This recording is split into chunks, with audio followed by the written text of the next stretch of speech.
Kapag in love ka, natututo kang tanggapin pati wika at kultura ng mahal mo.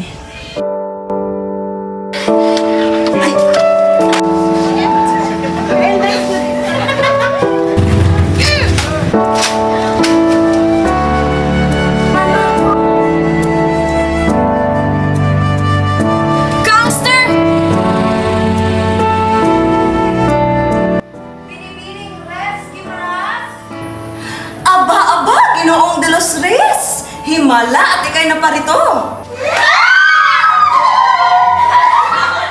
Tahimik! Ngayon, makinig ng mabuti. Nakikinig ba kayo? Opo! Kumuha ng isang kapat na papel. Anong kunin? Isang kapat na papel. Magsulat kayo ng isang salaysay. Sulatin niyo kung gaano nga ba kahalaga ang apat na kasanayang pangwika. Nagkakaintindihan ba? Opo! Simulan niyo na.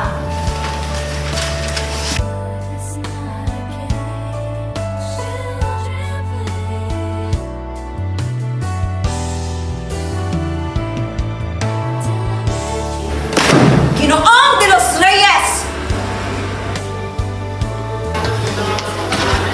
De los Reyes! Good morning, ma'am.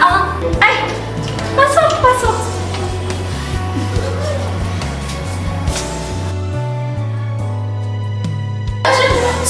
Tahimik! Ito nga pala yung bago niyong kaklase, ha? Nanggaling pa to Amerika. Gusto kong turuan niyo siyang makapagsalita ng Tagalog.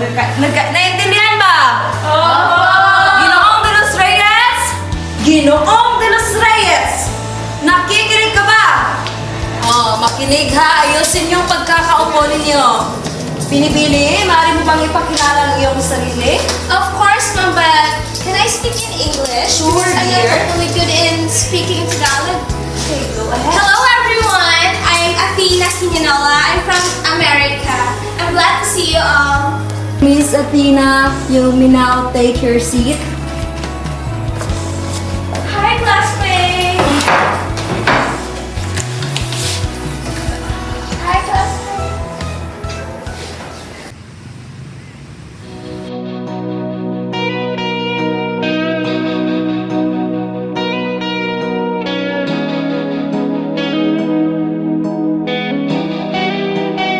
Hindi lang ako tinuruan ni Kenji magmahal, kundi pati mahalin ang wika at kultura ng isang lugar.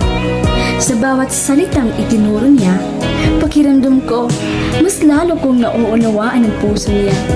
Sa bawat kwento niya tungkol sa kanyang pinanggalingan, mas lalo kong nararamdaman na parang unti-unti na rin akong nagiging bahagi ng mundo niya. At doon ko na-realize na kapag totoong mahal mo ang isang tao, natuto ka ring mahalin ang lahat ng mahalaga sa kanya. Tiwala mo sa akin, pero sandali lang. Alam ko naman, kaibigan tayo. Kasalanan bang mahulog sa'yo?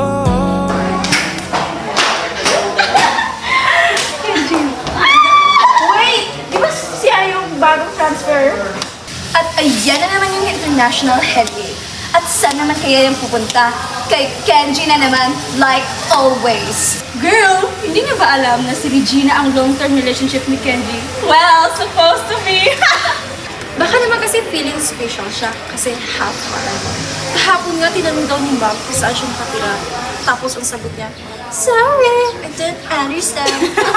Oh my God! Ang arte! Oh my God, so OA.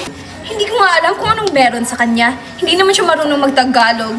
Like, helpless princess yarn. Like, Kenji, can you help me with this? Kenji, can you help me with that? Ah, so kairita. Ang arte niya. Oh my God. Oh my God. Kenji, what is pretty in Tagalog? Siyempre, ikaw. Ikaw?